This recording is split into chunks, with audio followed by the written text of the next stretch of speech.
Well, Bill, in Iran, just to let your audience know, they believe this regime, these Islamists, they believe that if a woman is killed and she's a virgin, she goes to heaven. So what they do is they will gang rape her before they execute her. And it's just mind-boggling to me, this Elizabeth Banks sitting comfy in a little cushy couch on a podcast with her hair slicked back, talking about how could anyone vote for Donald Trump. Well, you know, Kamala Harris posted on X yesterday that this is a war of choice, and Donald Trump is the only one helping these people in Iran. So Elizabeth Banks, this woman, Bita, is about to be gang raped and publicly executed, and so are 3 more women. And they have been doing this to many young people. Every single day, 1 or 2 public executions. So you're sitting there on your cushy couch talking about Kamala Harris. You claim to be a feminist. You claim to be a humanitarian. Where are you when the women need you? You are a fake. You are a hypocrite. You are of no help to anyone.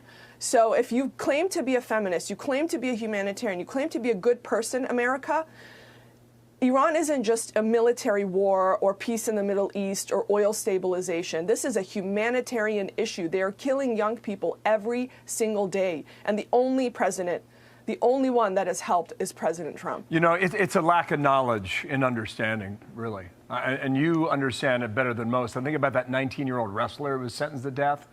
Dr. Sheila Nazarian fled Iran as a child. She's now a plastic surgeon, lives in California, and she's back on our program and joins me now. Doctor, I want you to comment on this woman a moment here. But since the beginning of this war, these are the numbers we've tracked. 656 executions in 3 months, 341 in January, 307 in February, 8 recorded in March while Iran was offline. Let me get to being offline in a moment here, but you were talking about violations called crimes against God.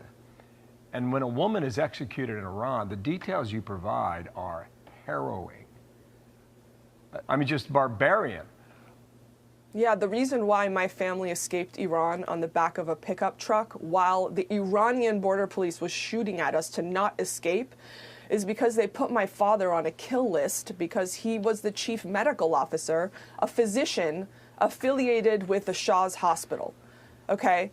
I'm so grateful that my family got me out of Iran, me and my sister. They had 2 daughters. They could see this is no future for a girl in Iran. And imagine there are millions of people in Iran who knew westernization, who knew freedom 47 years ago, and they lost it because the useful idiots on college campuses, the leftists on college campuses, joined hands with the Islamists, which is exactly what's happening here. They're using the exact same playbook, the exact same propaganda. And they would say things like, why is the Shah living in a castle while there's homeless people on the street? There's no equity here. They use flowery words to trick comfortable, useful idiots on college campuses who have no real problems, to trick them into bringing Islam into the world. Yeah, perhaps that's about to come to an end. We'll see on that. Are you getting information from inside Iran that we have not been able to track down?